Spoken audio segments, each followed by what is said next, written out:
Hey everybody, it's John Thomas. Welcome back to the channel. Thank you so much for clicking on the video.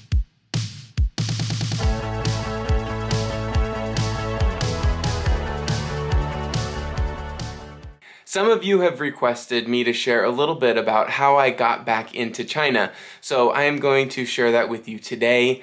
Please keep in mind that what worked for me may not work for you, so do your own research. Everybody has their own situation, and policies and information are changing all of the time. So, do your own research. I would recommend using the website of the Chinese consulate of the city that you'll be flying in and out of. Here are my top 3 things that I did before I left China to make sure that I felt even more confident that I would be able to return back into China. My first tip is be fully vaccinated here in China. I think that it absolutely does make a difference.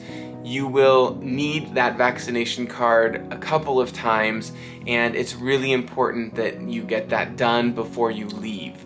Don't wait on getting vaccinated so you can get one back in the States or the country that you're from. Get the Chinese vaccine here. I do believe that this helped me get back into the country, and I'll explain that a little bit more later. Tip number 2, and I don't know if this had any relevance to being able to return as quickly as I did, but I did email the Chinese consulate in Los Angeles, explain my situation, explain the dates that I would be traveling, to see if they would approve me to be able to come back. And I did receive a letter back through email from them stating that I was pre-approved to go home on 2 conditions. One, that I passed that I had a negative test result for both the antigen test as well as the swab nose and throat, and that I took a direct flight from America to China. No stopovers allowed. That to me was kind of a big sign there that I needed to make sure when I booked my flights that I booked non-stop flights from the US to China. The third tip that I did before I left China was I booked 2 one-way flights on Chinese airlines. Do not use a Western carrier or any other carrier besides Chinese carriers. Those tend to cancel, tend to get postponed, and it makes your life extremely difficult when you're back in the States, in my case. Chinese airlines have a less likelihood to be canceled, so use a Chinese airline. You can't see this, but I'm hitting my knees. Use the Chinese airlines. They are extremely fantastic anyways. If you live here in China, you know this, but use Chinese airlines. I used Xiamen Airlines and they were incredible. I had such an incredible time at home. I just made 2 videos about being at home. I really want to embrace the moment. It's so true what they say about, 1, absence makes the heart grow fonder. Missed my loved ones so much, and being able to go home and see everybody was just incredible. And then that it's so true about experiences, in my eyes, are so much better than material possessions.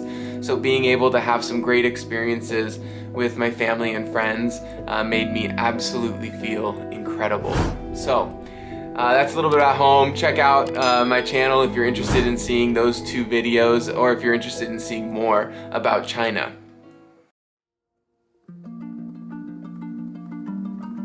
The process for returning back to China, I'm not gonna lie, was quite stressful. So here are a couple of tips and just general information for you to use if this is a journey you're thinking about making. The first tip I would have for you is, if you're in the US or whatever country you are living in, when you go back, wear your mask. There are so many people out there who aren't wearing their mask, and I definitely felt like I was in the minority of mask wearers when I returned, but it made me feel way more confident when I was going to test that I would test negative rather than positive when I went to get my green code for flying back home. It can be quite daunting to wear your mask in a lot of these places, where in the US it's like a free-for-all. Most of the time people aren't wearing masks. I would say probably 25% of people are. So wear your mask when you go home to wherever you're going, because it made me feel more confident that I could come back with a negative result. The second tip for you is plan your testing facility. In Los Angeles, and I can only speak to Los Angeles, I believe there are only 8 approved testing facilities for the Chinese consulate. You can't just go anywhere to get your COVID tests. You have to go to these designated sites. In the description box below, I have linked the Google Doc that does share these approved testing facilities, and when you go there, it actually is quite evident that they are working with the Chinese consulate. So use those approved sites. Make sure you call ahead. The one that I went to, you needed to book an appointment. There are some that are near the airport in Los Angeles that you can just walk in to get tested, but do your research ahead of time. I'm not sure that every city does the same thing. Los Angeles is all online, and so I think they just have those 8 designated approved centers. But again, do your research and find out what it is that your consulate in your city is requiring of you, because it takes a little bit of time. The third tip I have for you is bring your vaccination card with you. You will use it. You'll need to know the dates of your first vaccination, of your second vaccination. You'll need to show it to get your boarding pass for your flight. You need that card. If you were vaccinated in China, bring that back with you, as well as any other contracts. I brought my employment contract with me as well, just in case it was needed. You just want to make sure you're prepared for any situation that arises, but bring that vaccination card with you. Once you get your test results, you then upload everything to a website in order to generate your health code. You'll need your test results that the laboratory will send you. You'll need copies of your vaccination card, resident visa, your passport. You will need to upload all of that to the website, in Los Angeles specifically, in order to generate your green code. So plan your time after you get tested. You usually get your results within 24 hours.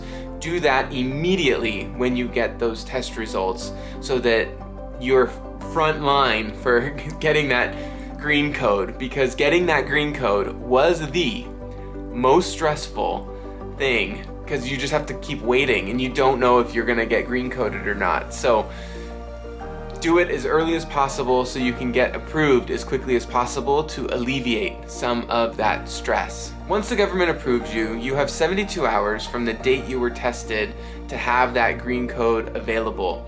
You'll use that green code to get your boarding pass along with your vaccination card, and they'll have you fill out more information that's kind of like an entry process for when you get into China, so that you're ready to scan everything for when you enter the country. But once you have that code, it has a clock counting you down, and so you kind of want to make sure that you are at the you've got your boarding pass before that green code expires, because nobody asked for the green code after that. They only asked for it before I got my boarding pass. So I imagine if there's a delay in flights, that kind of thing, that will be okay, because they never asked for it again. But if you are running too close on that boarding pass time, your code may expire and you may not get that boarding pass. So leave yourself as much time as humanly possible before you board the flight. On the flight back, it was different than any other flight I had. I was given a bag of food, which had a lot of just snacks in it, so eat a meal before you leave. I also brought a bottle of Smart Water, which I still have here, that I keep refilling. That came in super helpful, because I only got I think 3 little bottles of water on my flight. And then the bathroom process was extremely different, so you have to use gloves when you go to the bathroom and then throw it out, and there's a flight attendant monitoring the bathroom the entire time. So be prepared for a little bit of a different experience on the flight. But overall, landing back here in China felt great, and it actually went quite smooth for my process, but I do feel that was because of all of the pre-work and all of the research I had done ahead of time. So I hope you find this video helpful, and if it is, give me a huge thumbs up. I would appreciate that. And if you're looking for more information about China, subscribe to my channel. I love living here and love sharing my life here. Thanks so much for watching, and I'll see you in the next one. Bye.